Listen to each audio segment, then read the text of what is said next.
trust God, He is there for you. Good evening, everyone. I want you to take a deep breath right where you are. Close your eyes for just a moment and think about a time in your life when you felt completely overwhelmed.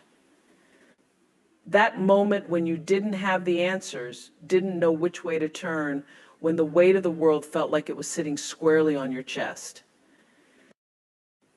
I've been there too. Oh yes, I've been there, and I can tell you it's not easy.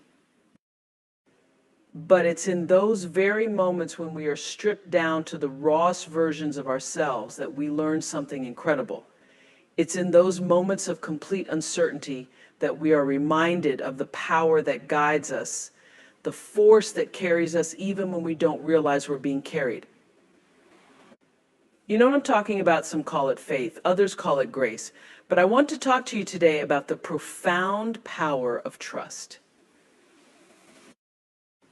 You see, trusting doesn't mean you have all the answers. It doesn't mean you can see the end of the road or even the next step.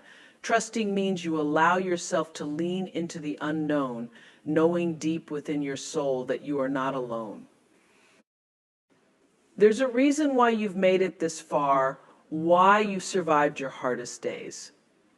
There's a reason why, even when you thought you couldn't take one more step, you found yourself moving forward. That reason is not some accident. It's not a fluke. It's because at every single moment of your life, something has been working for you, and it has never left your side. I remember a time when I faced one of the biggest challenges of my life, and I didn't know if I could get through it. The odds were stacked high against me. The people around me couldn't fix it, and I sure as anything didn't have the solution. I was broken. But in the middle of that storm, something inside me whispered, just keep going. I couldn't explain it, but I listened to that voice. And today I want you to listen to yours. When the path is unclear and the darkness feels overwhelming, trust that there is light ahead, even if you can't see it yet. Trust the process. Trust that the pain you're experiencing now is shaping you into something greater. Every single one of us is here for a purpose. And no matter how bleak things may seem, there is something on the other side of that struggle waiting for you. It's easy to trust when things are going well, isn't it? But true faith shows up when things are falling apart. True trust is knowing that even in your worst moments, you are held. I'm here to remind you that what's guiding you, protecting you, and loving you is constant. It never wavers, even when we doubt it. Even when we question everything, it's still there. It's working for your good. It's pushing you forward, and it's pulling you closer to your highest self. What if right now, in the middle of your storm, you chose to surrender? What if you said, I may not have all the answers, but I trust that I don't need them yet? What if you simply let go and allowed yourself to be carried? I'll tell you something. When you stop trying to control everything and everyone, when you surrender to the flow of your life, you will be amazed at how things begin to shift. When you let go of the need to understand every little detail, you make space for miracles to happen. And don't we all need a miracle sometimes? I encourage you today to let go of the fear that's keeping you stuck. Trust that every step you take is leading you exactly where you need to be, even when you can't see the full picture. You don't have to have all the answers right now. You don't have to carry the weight of the world on your own. Just trust that there's a force so much greater than you, one that has always been working in your favor, one that will always be there. You are never alone. You know, one thing I've learned throughout my life is that our story's your story, my story, they shape who we are, but they also have the power to heal, to connect, and to uplift not just ourselves, but the people around us. I think about the moments that have brought me to my knees, those times when I didn't know how I was going to get through the next day, let alone the next hour. I'll tell you a story. I was a little girl, no older than 8 or 9, growing up in rural Mississippi. We didn't have much. You could say we were poor. But as I look back, what we lacked in material things, my grandmother made up for in love and faith. There were days when we didn't have enough food to eat. And I can still remember sitting in that kitchen, watching my grandmother pray over an empty pot, asking for the strength to get us through. Now, to a little girl, that seemed impossible. I couldn't understand how her words could fill that pot, but I watched her as she trusted, as she believed. She would always say to me, "Baby, the Lord will provide." And somehow, by the grace of what I now understand to be faith, we always made it through. Someone would drop off some food, or she'd find an odd job that would pay for just enough to get us by for another week. It didn't happen overnight, and there were times we went to bed with our bellies still growling, but what stayed with me more than the hunger was the resilience I saw in her. That's the thing about life, you can't control it. You don't always get to choose what happens to you, but you do get to choose how you respond to it. And for me, that lesson of watching my grandmother, her faith, her strength became my foundation. Later on, when I was in my 20s, trying to make a name for myself in the world of television, there were many doors slammed in my face, rejection after rejection. I was told I didn't have the right look, the right voice, the right style. But you know what I did? I remembered my grandmother standing in that kitchen, stirring an empty pot with nothing but hope and determination. And I thought, if she could believe in the midst of that, surely I can keep going. I could trust the process, even when I couldn't see the way forward. There was one moment I'll never forget. I had just started out in Baltimore, and the show I was working on wasn't doing well. In fact, I was about to be let go. And there I was, thinking that maybe this wasn't meant for me. Maybe all those voices telling me I wasn't good enough were right. And in that low point, I found myself sitting alone in my apartment, reflecting on all the times in my life where I didn't know how I was going to make it, but somehow, some way, I always did. There was always a moment of grace, so I decided right then and there that no matter what happened, I was going to keep going. That night, I made a choice. I was going to trust the process, trust that something bigger than me was at work, even if I couldn't see it yet. And as life would have it, that decision to hold on a little longer changed everything, not just for me, but for all of us, for everyone watching the show that was soon to become the Oprah Winfrey show. You know, resilience isn't something we're born with. It's something we learn. It's that muscle we build over time by pushing through adversity and rising above the challenges that come our way. And it's deeply connected to faith, not necessarily faith in the religious sense, but faith in the unseen, faith in yourself, and faith in the process of life. I remember one of the hardest lessons I ever had to learn was that life isn't always going to go the way you planned. Life will break your heart. It will challenge you, test you, and at times it will knock you down so hard, you'll wonder if you'll ever get back up again. But here's the thing in those moments, when everything around you seems to be falling apart, that's when your resilience is born. Let me take you back to a moment in my life, one of those times where I wasn't sure if I could take another step. I was in my late 20s, and I had moved to Chicago to host this tiny little morning talk show. Now, I'm from the South Wyall and Chicago winters. That was a different kind of cold. I remember standing there in my apartment, the wind howling outside, questioning everything. The show wasn't doing well, and I thought, what if I fail? What if all those people were right? But something inside me said, keep going, just keep going. That little voice sometimes, it's barely a whisper. It told me to trust the process, to believe that something was waiting for me on the other side of this struggle. So I did what I've done all my life when things get hard. I kept showing up. Day after day, I kept showing up, and little by little, things began to shift. The show started to gain traction, and before long, it became the Oprah Winfrey Show. But let me tell you something, it wasn't the success that defined me. It wasn't the ratings or the fame. It was the resilience I had to find within myself to keep going when there was no evidence that things were going to get better. That's what shaped me.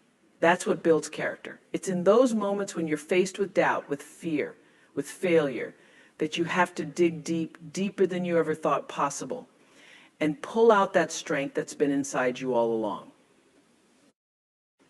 And that's what I want you to understand today. Resilience isn't about bouncing back, it's about pushing forward.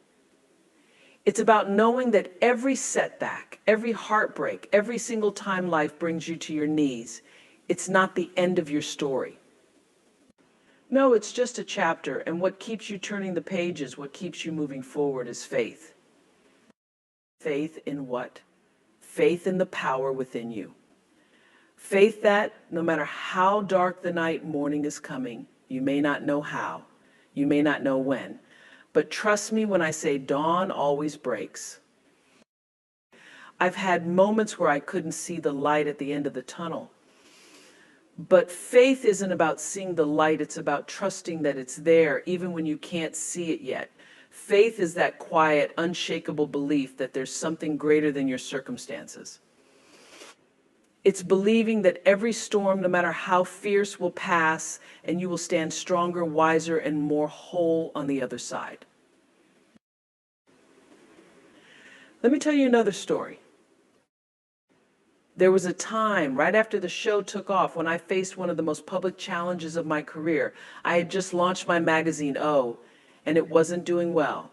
I had put my heart and soul into that project, and the numbers were telling me it was a failure. I remember sitting in a meeting with the publishers, feeling defeated, and one of them said to me, maybe it's time to move on. Move on from something I believed in so deeply, from something I had poured my vision into. Everything in me wanted to give up. But once again, that little voice inside whispered, not yet, keep going. And I had to trust it. Even when the world was telling me to quit, I had to trust that voice. And you know what? That magazine is still here today, years later, stronger than ever. That's the thing about resilience and faith, they work together. You need faith to build resilience, and you need resilience to keep your faith alive. You might stumble, you might fall, but the key is to keep rising. Because every time you do, you're teaching yourself that you are stronger than you think. You're reminding yourself that no matter what life throws your way, you've got the power to overcome it. And that power is rooted in faith. Let me tell you something that's taken me years to fully understand. Everything you need to live your best life is already inside you. You don't have to search for it in the world, you have to search for it within. That's what introspection and mindfulness are all about, tapping into that quiet place inside where the answers have always been waiting. Now, I'll be honest with you, we live in a world that's constantly pulling us in a million directions. We've got our phones buzzing, emails stacking up, people demanding more and more of our time. And before we know it, we're running on empty, chasing after things that we think will fill us up: more success, more money, more recognition. But what I've learned, and I want you to hear this, is that the real fulfillment, the true sense of peace and purpose comes when you learn to slow down. When you learn to turn off all the noise around you and tune into the voice inside you. I can remember a time early in my career when I was working nonstop. My show was climbing the charts, things were happening, and from the outside looking in, it seemed like I had everything. But on the inside, I was exhausted. And worse than that, I was disconnected from myself. I had gotten so caught up in the doing that I forgot about the being. Have you ever been there where you're moving so fast, trying to keep up with life, that you forget to check in with yourself? So one day I decided to stop, to pause, to take a moment to sit with myself. No distractions, no TV, no phone, just me and my thoughts. And let me tell you, it wasn't easy at first, because when you slow down, when you finally get quiet, that's when the real stuff starts to surface. The fears, the doubts, the insecurities, all the things we've been running from start to come up. And we don't like that. We don't want to face those things. But here's the truth: you can't run from yourself forever. Eventually, you have to stop and turn inward. You have to face those parts of yourself that you've been avoiding. And when you do, when you finally take the time to listen to yourself, you start to hear the wisdom that's been there all along. For me, that was the beginning of my journey into mindfulness. And I'm not talking about some fancy mystical practice. I'm talking about the simple act of being present, the act of being fully here in this moment right now. Because here's what I know for sure: this moment is all we have. The past is gone and the future isn't promised. So why do we spend so much time worrying about what's next? Why do we let our minds race with anxiety over things we can't control? Mindfulness teaches us to bring our focus back to where we are right now. It teaches us that peace isn't something out there, it's something we cultivate inside. And it starts with paying attention to your thoughts, your feelings, your breath. Have you ever noticed how often we go through our days on autopilot? We're doing 1,000 things at once, but we're not truly present for any of them. We're not really listening to the people we're talking to. We're not fully experiencing the moments that are passing us by. And before we know it, we're missing out on our own lives. I've had moments where I was so caught up in what was next that I missed the beauty of what was right in front of me. I think about one particular day years ago when I was rushing from one meeting to the next. I was stressed, overwhelmed, running behind schedule. And as I was hurrying to my car, I happened to look up, and there it was, the most beautiful sunset I had ever seen. The sky was painted in colors so vivid they didn't even seem real. And for a moment, everything else melted away. All the stress, all the worry disappeared. In that moment, I was reminded that life is happening right now. And if we're not careful, we'll miss it. That's what mindfulness does. It brings us back to the present. It reminds us to be here, to be fully awake in our own lives. And it starts with something as simple as your breath. I know you've heard it before, but I'm going to tell you again: your breath is your anchor. Whenever you feel yourself getting overwhelmed, whenever you feel the weight of the world pressing down on you, stop. Just stop. And breathe. Bring yourself back to this moment. The breath is sacred. It's the one thing that grounds you in the present, no matter what's happening around you. And the more you practice being mindful of your breath, the more you learn to quiet the noise of the world and listen to the whispers of your soul. Because let me tell you something: your soul is always speaking to you. It's always guiding you. But you can't hear it if you're too busy, too distracted, too caught up in everything that doesn't really matter. When I started practicing mindfulness, my whole world shifted. I stopped living in the chaos of what's next, and I started living in the now. And what I discovered was that the answers I had been searching for were always inside me. But I couldn't access them until I learned to quiet my mind, until I made space for stillness. Let me tell you something we all know, but we don't often talk about. Doubt is one of the most persistent companions in our lives. It sneaks in when you're about to take a risk, when you're stepping out into the unknown, or when life throws something at you that you weren't prepared for. And the thing about doubt, it's sneaky. It whispers in your ear when you're just about to make a leap and tells you, you're not good enough, or who do you think you are to be doing this? I've been there. Oh, I've been there more times than I can count. First, think about the time when I first started out in television, when I was a 19-year-old, barely making my way in this new world, sitting behind a desk, reporting the news in Baltimore. And let me tell you, I wasn't good at it. In fact, I was so bad that I was told, straight to my face, Oprah, this is not for you. You don't have what it takes. Now, can you imagine what that does to a young woman's spirit? You've barely begun your journey, and already someone's telling you that you're not cut out for the dream you've been holding on to. That's when the doubt creeps in. And it doesn't just whisper, it screams. Maybe they're right, I thought. Maybe I don't have what it takes. Maybe this isn't my path. But here's the thing about doubt, it feeds on fear. The more you listen to it, the louder it becomes. The more you let it take root, the more it grows until it's all you can hear. But what I learned through all those years of pushing past it is that doubt is just a test. It's a test to see how bad you really want it. It's a test to see whether you'll let that fear paralyze you or propel you forward. I remember sitting with myself, feeling the weight of that doubt. And I had a choice to make. I could believe what they were saying. I could buy into the idea that I wasn't enough, or I could look deeper. I could look beyond the doubt and ask myself, what do I really believe about me? Because that's the question, isn't it? It's not about what other people think of you. It's about what you think of you. When you strip away all the noise, all the opinions, all the judgments, what do you believe about your own worth? And that's where the real work begins. You see, overcoming doubt isn't about silencing the voice. It's about acknowledging it and then deciding that it doesn't get to drive the car. It's about saying, yes, I hear you, but I choose to move forward anyway.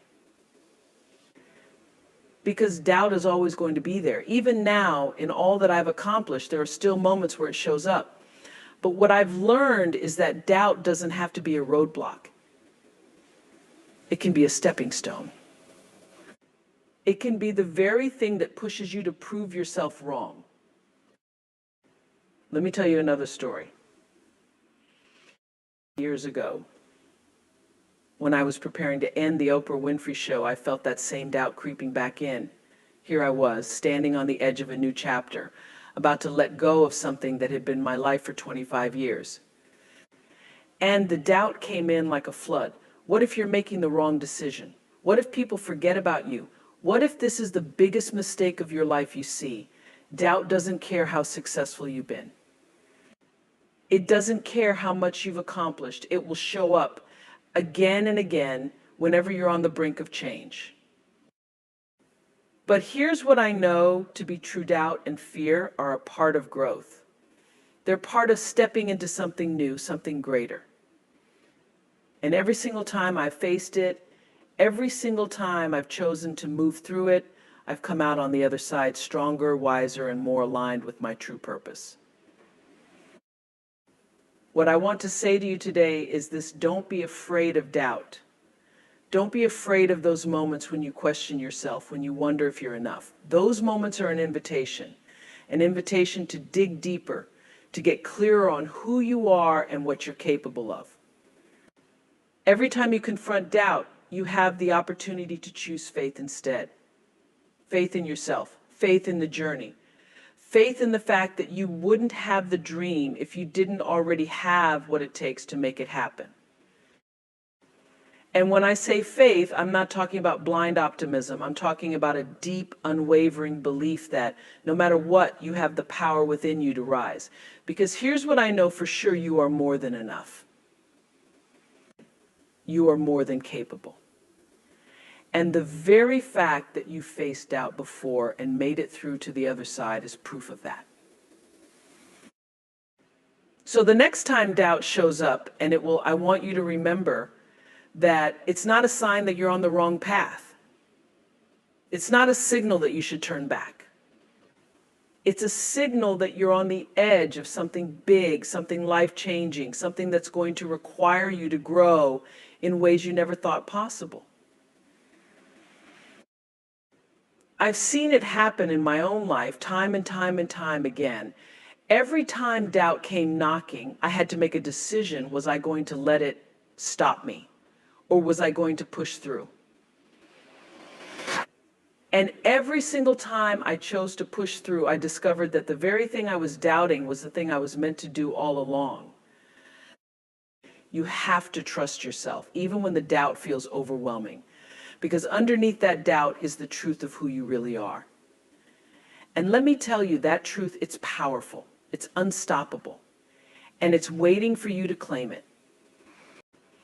I want to talk to you today about one of the most powerful forces in the universe, gratitude. Now, I know that word gets thrown around a lot, and we hear it so often that it can lose its meaning. But let me tell you something, gratitude has the power to change your life. It's not just a nice idea. It's not just a feel-good practice. Gratitude is a way of seeing the world. And when you truly understand it, when you start living from a place of gratitude, you will see how it transforms everything around you. Let me take you back to a moment in my life when I was just beginning to grasp the true power of gratitude. It was the mid-90s and the Oprah Winfrey show was at its peak. I had more success than I had ever dreamed of. But despite all that external success, there were moments when I felt overwhelmed, moments when I wasn't feeling the joy I thought should come with all of this achievement. It was a strange thing to admit to myself because I thought, how could I have everything I ever wanted and still feel like something is missing? And that's when I began my gratitude practice. I started small. Each night before I went to bed, I wrote down 5 things I was grateful for. Now, some nights it was easy good health, a wonderful friend, a kind gesture. But some nights when the day had been hard, I struggled to find those 5 things. But I stayed with it because I knew there was something in the practice. I began to realize that gratitude is not just about recognizing the big things, it's about finding the blessing in the smallest moments. You see, what gratitude does is shift your perspective. It doesn't change your circumstances, but it changes how you see your circumstances. And when you change how you see things, the things you look at begin to change. You start to notice the beauty in places you never saw before. You start to appreciate the things you once took for granted. And here's what I know for sure, whatever you focus on expands. If you focus on what's lacking in your life, you'll find more lack. If you focus on the things that are going wrong, you'll see more things going wrong. But if you focus on gratitude, if you focus on the blessings, however small, they start to multiply. It's like tuning a radio dial. The more you tune into gratitude, the clearer that frequency becomes until it's all you can hear. Let me give you an example. A few years ago, I was filming for Super Soul Sunday, and we were out in this beautiful open field surrounded by nature. The crew was working, setting up the cameras, and I had a moment to myself. I remember standing there just looking around, and I felt this overwhelming sense of gratitude wash over me. Not for any specific thing, but for the simple fact that I was alive, that I was breathing, that I was standing on this earth, connected to something greater. In that moment, I realized that gratitude isn't about what you have. It's not about material things. It's about how you experience life. It's about recognizing that every single day you are given the gift of breath, the gift of another chance, the gift of being able to start anew.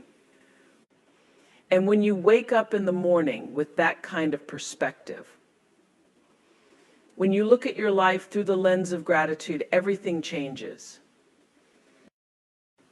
It's so easy to get caught up in what's not working. It's so easy to look at what's missing, to compare yourself to others, to focus on what you don't have. But what if, instead of focusing on what's lacking, you started focusing on what's abundant? What if you woke up every morning and asked yourself, what do I already have in my life that I can be grateful for? I promise you, when you start to ask that question, the answers will pour in. I've seen it time and time again. People come to me feeling stuck, feeling lost, feeling like they've hit a wall in their lives. And the first thing I ask them is, what are you grateful for today? It might seem like a small thing, but it shifts their entire mindset. Because when you start focusing on what you have instead of what you don't, you move from a place of lack to a place of abundance. You start to see that you are already blessed. That, despite the challenges, despite the struggles, there is always something to be thankful for. You know, years ago, Maya Angelou gave me one of the greatest lessons on gratitude. She told me you can say thank you even in the darkest times, and I didn't understand it at first. I thought, how can you be grateful when your heart is breaking? How can you be grateful when everything is falling apart? But what Maya was teaching me was that gratitude isn't just for the good times. It's for the tough times too, because even in those moments, there is something to learn. Even in those moments, there is a gift. I remember one particularly hard time in my life. There were rumors swirling around me. People were saying things that weren't true, and it felt like the whole world was watching me crumble. I was angry, I was hurt, and the last thing I wanted to do was be grateful. But I remembered Maya's words. And in that moment, I forced myself to find one thing, just one thing to be thankful for. And you know what? It didn't take away the pain. It didn't make the situation go away. But it gave me perspective. It reminded me that even in the midst of hardship, there is always something greater at work. Gratitude, my friends, is a choice. It's not something that comes naturally when life is hard, but it's in those moments when you don't feel like being grateful that you need it the most. It's in those moments that gratitude becomes your anchor. It grounds you, it centers you, and it helps you rise above the storm. Now, I'm not saying that life is always going to be easy. It won't be. But what I am saying is that how you see your life, how you choose to see it, is everything. You can look at a rainy day and complain about the storm, or you can see the rain as a blessing, knowing that it's nourishing the earth, making things grow. It's all about perspective. And the beautiful thing is, you get to choose your perspective every single day. I want to talk to you today about something that for most of us feels counterintuitive, something that at first glance doesn't seem like empowerment at all. But hear me out, because once you get this, it will change the way you move through the world. There is immense power in surrender. Now, I know what you're thinking. You hear the word surrender and it sounds like giving up. It sounds like waving the white flag and letting go of your dreams, your goals, your ambitions. But let me tell you, surrender is not about giving up. It's about giving over. It's about giving over the need to control every little detail, every single outcome, and trusting that there's something bigger, something greater at work in your life. You see, we live in a world that tells us we have to hustle, grind, and push our way through everything. We're told to keep striving, to keep forcing things to happen, as if we're the only ones responsible for our success. And don't get me wrong, I believe in hard work. I believe in showing up fully for your life and taking every opportunity that comes your way. But there comes a point where striving turns into struggle, where you're pushing so hard against the current that you're no longer moving forward.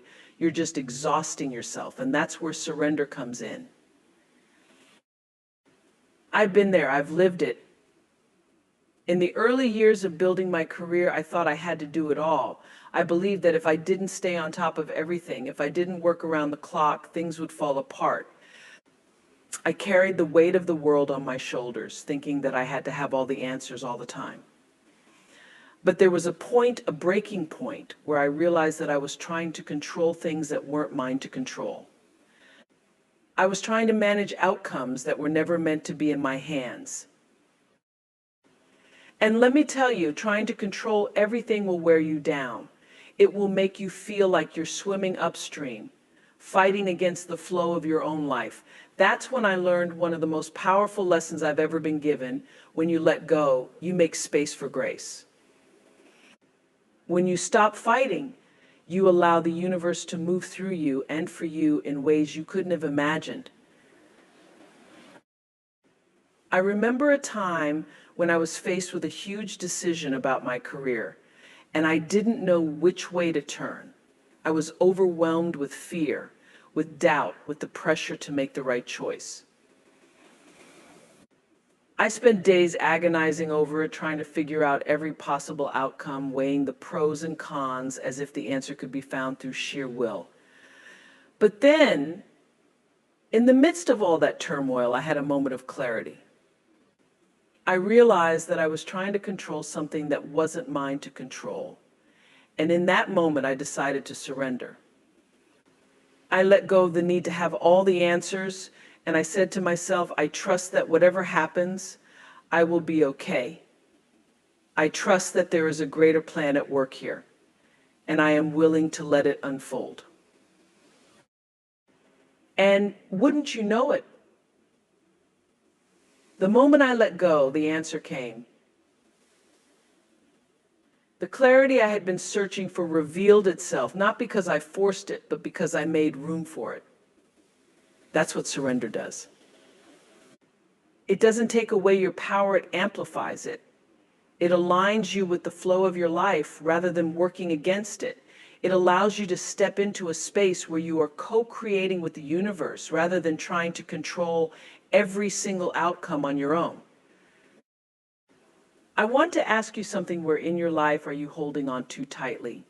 Where are you gripping so hard that you're cutting off the flow of grace? Is it in your relationships? Is it in your career? Is it in the way you see yourself? Sometimes the very thing we're holding on to is the thing that's keeping us from the life we're meant to live. And the only way to step into that life is to surrender. Now, surrender doesn't mean you stop taking action. It doesn't mean you sit back and wait for things to happen. It means you show up fully, you do your part, but then you release the outcome. You trust that what is meant for you will not pass you by. That what is meant to unfold will unfold in its own time, in its own way, without you having to force it. I've learned this lesson over and over again in my life. One of the biggest moments of surrender for me was when I made the decision to end the Oprah Winfrey show after 25 years. Now, let me tell you, that was not an easy decision. There were so many reasons to hold on, people telling me I was crazy to walk away, that I should just keep going. And the truth is, a part of me wanted to. A part of me was afraid to let go of something that had been so successful, so defining. But deep inside, I knew it was time. I knew that in order for me to step into the next chapter of my life, I had to let go of what was. I had to surrender to the unknown. And it was scary. It was terrifying, in fact. But once I made the decision, once I surrendered to the flow of my life, a whole new world opened up for me. OWN was born. Super Soul Sunday was born. Opportunities and experiences that I never could have imagined began to unfold because I made space for them by letting go of what was no longer serving me. So I want you to take out your phones or a piece of paper and write down that one thing you're going to do. This isn't just a fleeting thought. This is your commitment to yourself. This is your promise to take the first step. Maybe it's reaching out to someone you admire and asking for advice. Maybe it's signing up for that class you've been thinking about. Maybe it's volunteering for a cause that stirs your heart. Whatever it is, write it down and set a date to make it happen. So I urge you to take action. Don't wait for the perfect moment, create it. Step into your power, share your voice, and make that commitment to yourself. Know that the universe is conspiring in your favor, and it's time for you to align with that energy. As you walk this path, keep your heart open, embrace the unknown, trust in the journey, and believe in the possibility of miracles unfolding in your life. You are worthy of every dream, every desire, and every beautiful moment life has to offer.